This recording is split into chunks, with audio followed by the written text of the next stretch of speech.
नमस्कार मित्रांनो, current affairs today 26 या आपल्या मराठी यूट्यूब चॅनलवर आपलं स्वागत आहे. चला तर मग आजचा पहिला प्रश्न पाहूया.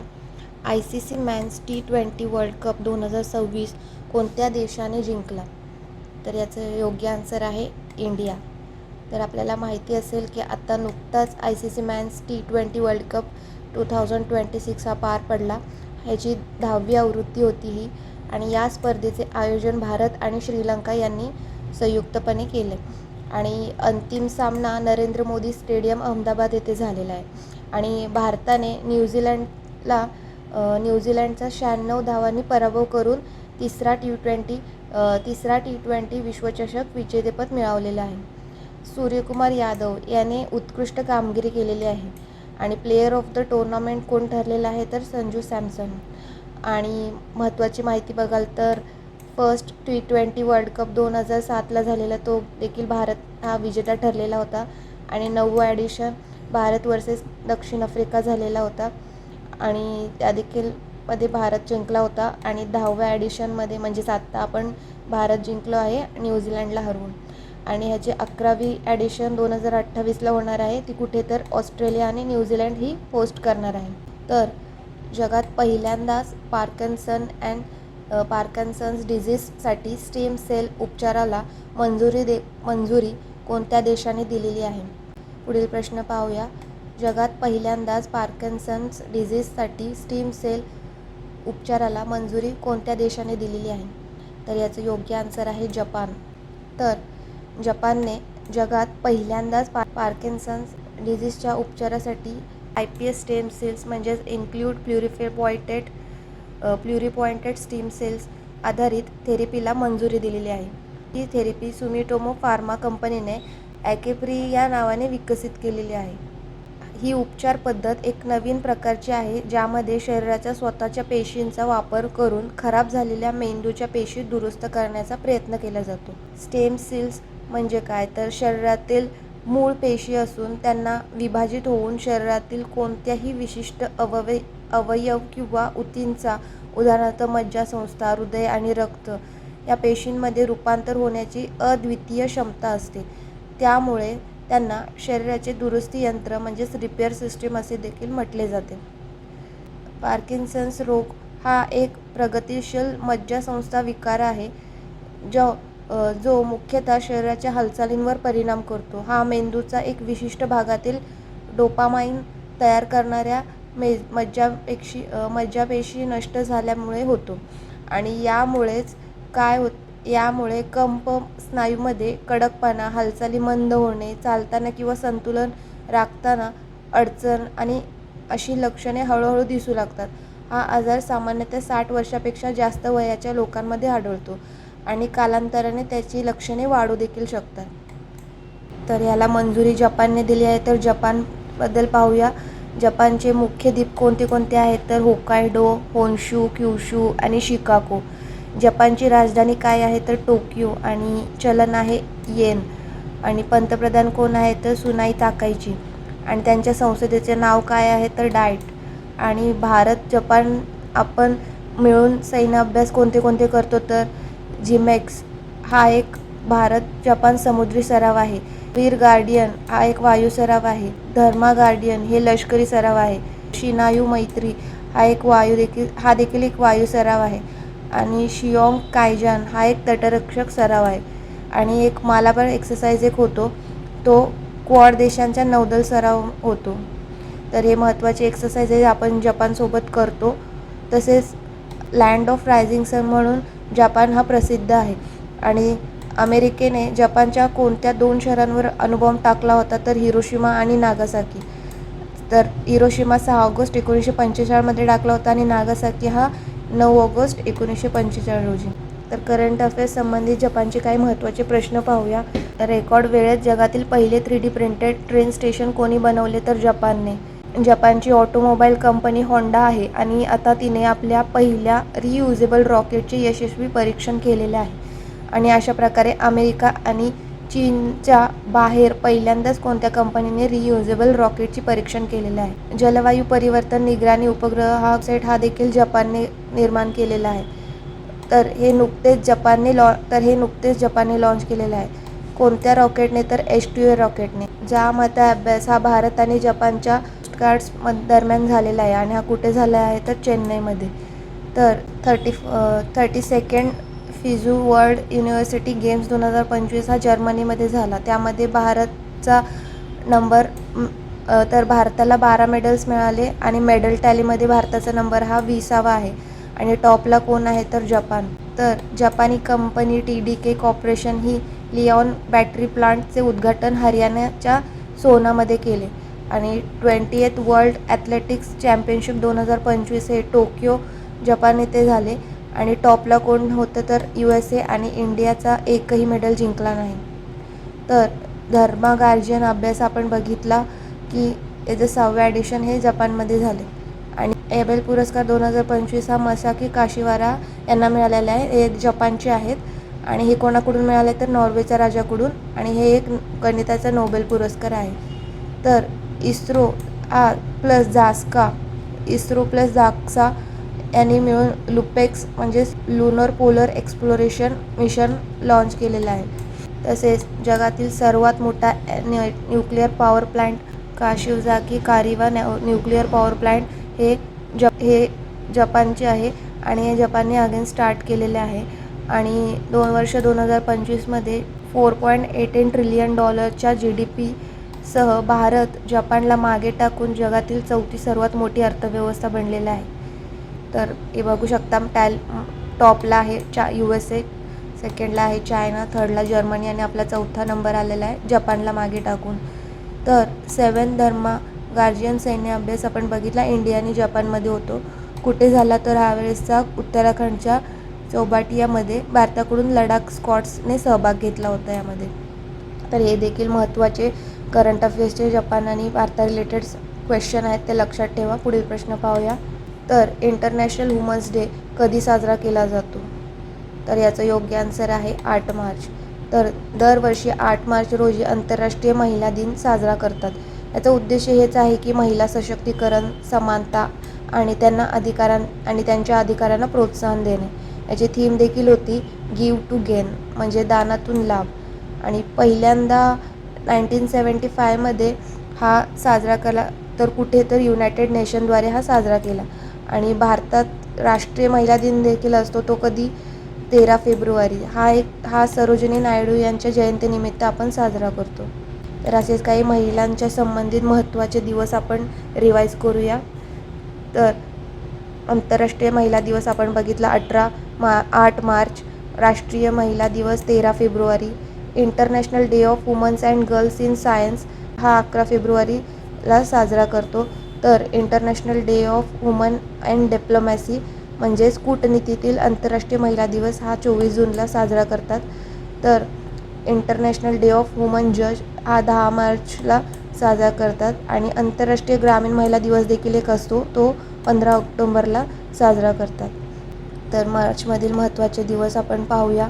1 मार्च शून्य भेदभाव दिवस आणि 1 मार्चला वर्ल्ड सिव्हिल डिफेन्स डे आणि वर्ल्ड सी ग्रेस डे देखील असतो. 3 मार्चला वर्ल्ड वाईल्डलाईफ डे असतो आणि 3 मार्चलाच वर्ल्ड हिअरिंग दिवस देखील असतो आणि 4 मार्चला नॅशनल सेफ्टी डे असतो आणि विश्व स्थूलता दिवस देखील साजरा केला जातो. 5 मार्चला आंतरराष्ट्रीय निरस्त्रीकरण आणि अप्रसार जागरूकता दिवस साजरा करतात आणि 7 तारखेला जनऔषधी दिवस म्हणून साजरा करतात.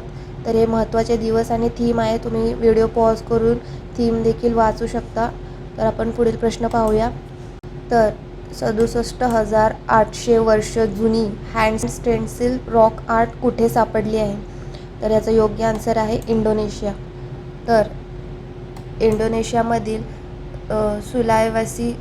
सुलावेसी येथे असलेल्या मुन्ना आयलँडच्या एका चुनाखडीच्या गुहेत संशोधकांनी 67,800 वर्षापेक्षा जुने हँड स्टॅन्सिल म्हणजेच हाताचे ठसे शोधले आहेत. हे आतापर्यंतचे जगातील सर्वात जुने रॉक आर्ट मानले जात आहे. हे ग्रिफिथ युनिव्हर्सिटी येथील पुरातत्वशास्त्रज्ञांनी केलेल्या या शोधामुळे मानवी इतिहासाच्या समजुतीला अधिक खोलवर माहिती मिळालेली आहे.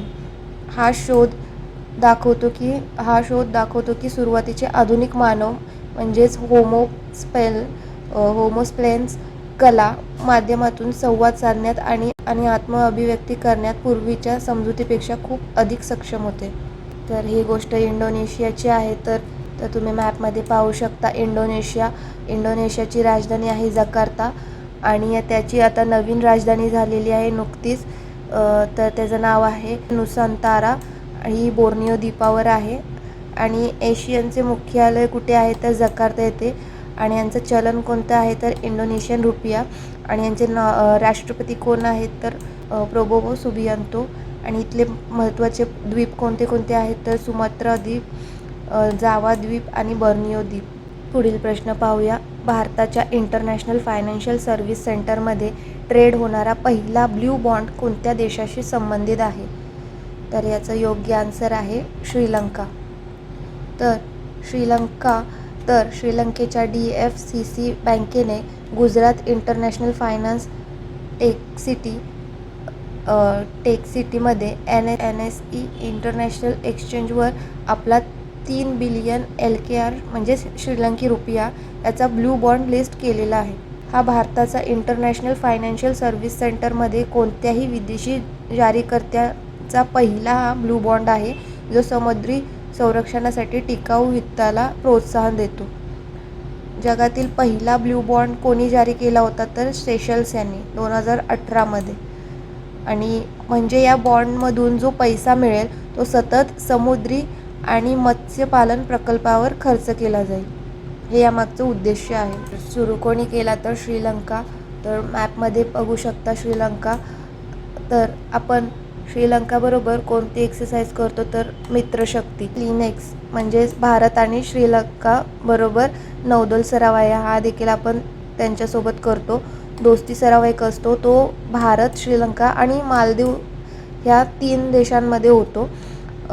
तर श्रीलंकेची राजधानी काय आहे तर कोलंबो आणि प्रशासकीय राजधानी कोणती आहे तर श्री जयवर्धनपुरा कोट्टे आणि यांचं चलन काय आहे तर श्रीलंकन रुपया आणि राष्ट्रपती कोण आहे तर अनुराकुमार दिसानायके आणि पंतप्रधान कोण आहेत तर हरिणी अमरसूरिया. नरेंद्र मोदी यांनी श्रीलंकेचा सर्वोच्च सन्मान मित्रविभूषण मिळालेला आहे.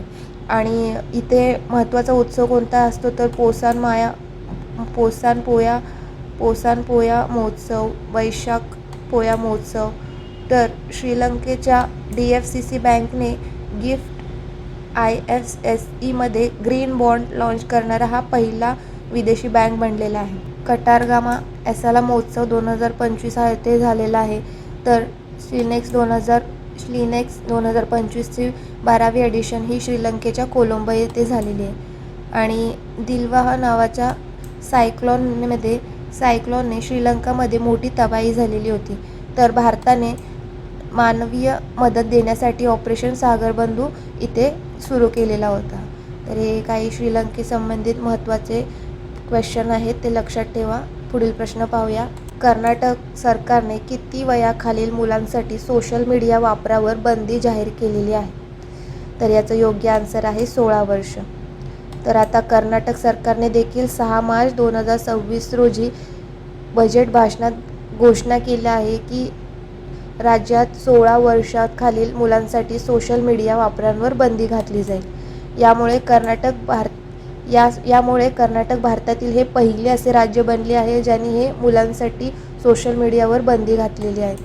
याचा उद्देश हेच आहे की मुलांमध्ये मोबाईल किंवा सोशल मीडियाची सवय, मानसिक आरोग्य समस्या आणि स्क्रीन ॲडिक्शन थांबवणे. तर असेच काही सोशल मीडियावर बंदी घालणारे देश आपण रिवाईज करूया. ऑस्ट्रेलियामध्ये देखील 16 वर्षाखालील मुलांसाठी सोशल मीडियावर बंदी घातलेली आहे. आणि ऑस्ट्रियामध्ये 14 वर्षाखालील मुलींसाठी शाळांमध्ये मुस्लिम मुलींच्या बुरखा आणि हिजाबवर बंदी घातलेली आहे. हा त्या रिलेटेड सोशल मीडिया रिलेटेड प्रश्न नाही, पण त्या मिळता जुळता प्रश्न आहे म्हणून मी ते सांगितला. आणि न्यूझीलंडमध्ये देखील 16 वर्षाखालील मुलांसाठी सोशल मीडियावर बंदी घातलेली आहे. आणि फ्रान्समध्ये 15 वर्षाखालील मुलांसाठी सोशल मीडियावर बंदी घातलेली आहे. आणि स्पेनमध्ये देखील 16 वर्षाखालील मुलांसाठी प्लॅटफॉर्म हा अधिकृत प्लॅटफॉर्मवर बंदीची अधिकृत घोषणा देखील केलेली आहे. कधी केलेली आहे तर 3 फेब्रुवारी 2026मध्ये. आणि इंडोनेशियामध्ये 16 वर्षाखालील मुलांसाठी बंदी घातलेली आहे. ते कधी मार्च 2026 म्हणजे नुकतंच आत्ता त्यांनी ही घोषणा केलेली आहे. तर हे डेट्स लक्षात ठेवा आणि कोणते कोणते देश आहेत ते लक्षात ठेवा. आणि फक्त फ्रान्सनेच 15 वर्षाखालील मुलांसाठी ही प्लॅटफॉर्म पूर्ण बंदी केलेले आहे. बाकी सर्व लोकांनी 16 वर्षाखालील मुलांसाठीही सोशल मीडिया बंदी केलेली आहे. तर हे मुद्दे लक्षात ठेवा. हा प्रश्न कर्नाटकचा आहे. तर कर्नाटकची राजधानी बेंगळुरू आहे.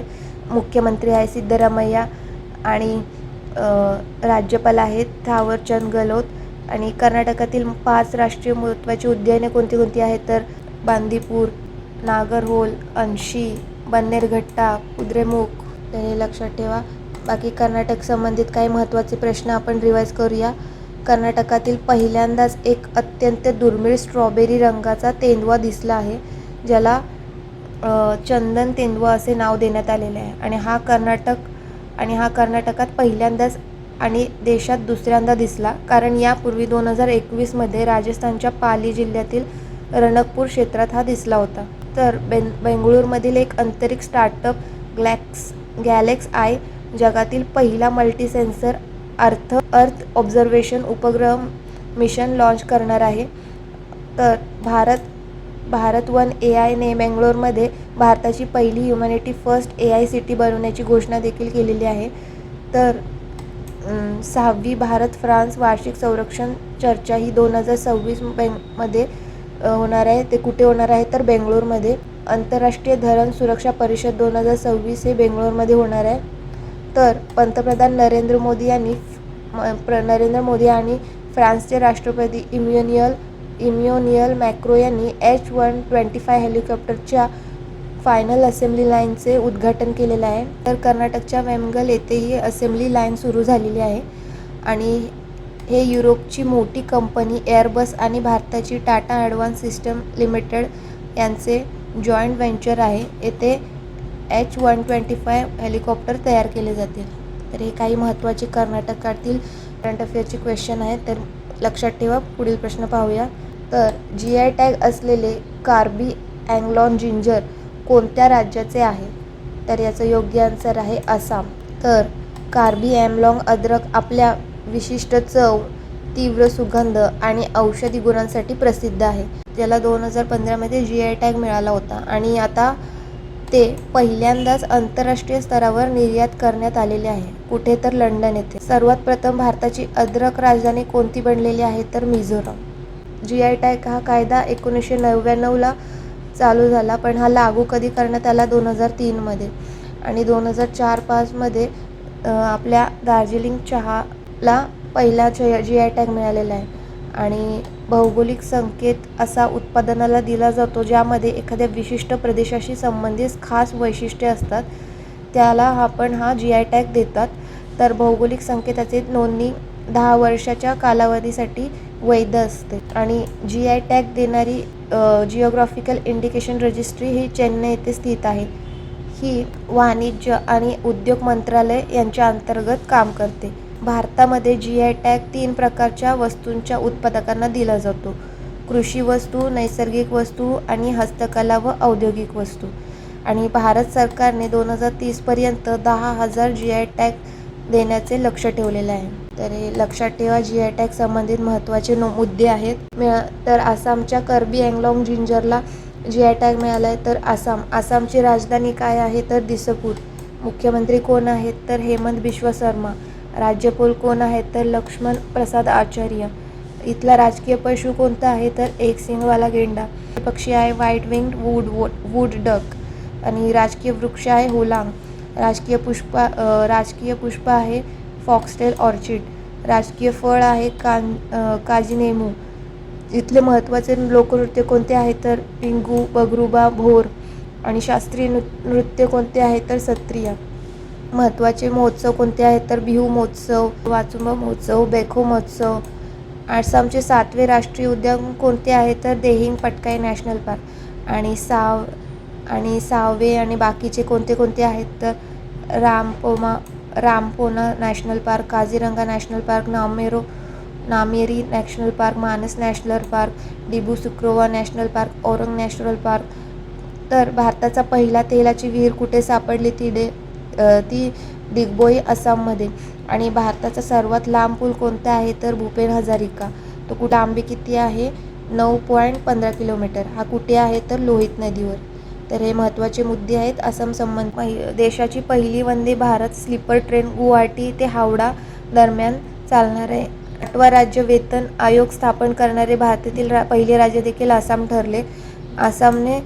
आसामने संस्कार शाळा कार्यक्रम सुरू केला 4 ते 14 वर्षाच्या मुलांसाठी व त्यांना चांगले संस्कार देण्यासाठी. भारतीय सेना आणि हिंदुस्तान एरोनॉटिकल लिमिटेड यांनी आसामच्या मिसामारी येथे एक हेलिकॉप्टर हबची पायाभरणी केलेली आहे. बगरुबा हा आसामचा लोकनृत्य आहे जो बोडो जनजातीद्वारे केला जातो आणि यापेक्षा आता 10,000 पेक्षा अधिक बोडो कलाकारांनी बगरुबा नृत्य सादर करून वर्ल्ड रेकॉर्ड देखील बनवलेला आहे. आणि हाटी जनजातीने बोडो उत्सव कुठे साजरा केला? तर हिमाचल प्रदेशमध्ये. तर हा बोडो उत्सव हाटी जनजातीने साजरा केला हा हिमाचल प्रदेशचा आहे. आणि हे वरती आपण बघितलं हे बगरुबा लोकनृत्य हा बोडो जनजातीद्वारे साजरा करतात. तर हे कन्फ्यूज होऊ नका. आणि माजुली द्वीप हा आसाम ब्रह्मपुत्र नदीत स्थित जगातील सर्वात मोठा नदी द्वीप आहे. तर हे महत्त्वाचे आसामचे प्रश्न होते ते लक्षात ठेवा. पुढील प्रश्न पाहूया. तर नीती आयोगने SDGवर तांत्रिक सहकार्य करार कोणत्या संस्थेसोबत केला? तर याचा योग्य आन्सर आहे जिका. तर नीती आयोग आणि जिका म्हणजेच जपान इंटरनॅशनल कॉर्पोरेशन एजन्सी यांनी भारतातील सर्वात मागास जिल्हे आणि ब्लॉक्समध्ये आरोग्य, शिक्षण, शेती आणि पायाभूत सुविधा यांसारख्या क्षेत्रांमध्ये सुधारणा करण्यासाठी 2ऱ्या टप्प्याच्या करारावर स्वाक्षरी केलेली आहे. आणि या तांत्रिक सहकार्याचा उद्देश तळागाळातील शासन व्यवस्था मजबूत करणे आणि सतत विकास उद्दिष्टे 2030 पर्यंत साध्य करण्याचा वेग वाढवणे आहे. तर नीती आयोगने आकांक्षी जिल्ह्यांमध्ये पोषण सुधारण्यासाठी युनिसेफ इंडिया सोबतही करार केलेला आहे. तर नीती आयोग नीतीचा फुल फॉर्म काय आहे? तर national institute for transforming India. याचे अध्यक्ष कोण असतात? तर प्राईम मिनिस्टर असतात. तर ह्यावेळेस ते प्राईम मिनिस्टर कोण आहेत? नरेंद्र मोदी. आणि याचे उपाध्यक्ष कोण आहेत? तर डॉक्टर सुमन के बेरी. आणि पहिले कोण होते? तर अरविंद पनगटिया. आणि याचे CEO कोण आहेत? तर निधी चिन्नर. यांना ॲडिशनल चार्ज दिलेला आहे. आणि पहिल्या कोण होत्या? तर सिंधुश्री खुल्लर. तर नीती आयोगासंबंधित महत्त्वाची माहिती पाहूया. नीती आयोगाच्या पहिल्या उद्यमिता चॅप्टरमध्ये सहभागी होणारे पहिले राज्य कोणते होते? तर तेलंगणा. आणि नीती आयोगाचा पहिला राजकोषीय आरोग्य सूचकांक 2025 यामध्ये टॉपला कोण आहे? तर ओडिसा, सेकंडला आहे छत्तीसगड आणि थर्डला आहे गोवा. एम्सच्या आधुनिकीकरणासाठी समितीचे अध्यक्ष कोण आहेत? समितीचे अध्यक्ष कोण आहेत? तर VK पॉल. फ्रंटियर टेक हबचे उद्देश काय आहे? तर क्वांटम कम्प्युटिंग विकसित करणे. नीती आयोगाचे पूर्णकालिक सदस्य कोण आहेत? तर राजीव गोबा. नीती आयोगाने ट्रेड वॉच नावाची एक रिपोर्ट जारी केलेली आहे. नीती आयोगानुसार भारताने जपानला मागे टाकून जगातील 4थी सर्वात मोठी अर्थव्यवस्था बनली आहे. नीती आयोगाचा उत्तर पूर्व क्षेत्र SDG इंडेक्स 2023-24 मध्ये शीर्ष जिल्हा हनहतियाल मिझोराम ठरला आहे.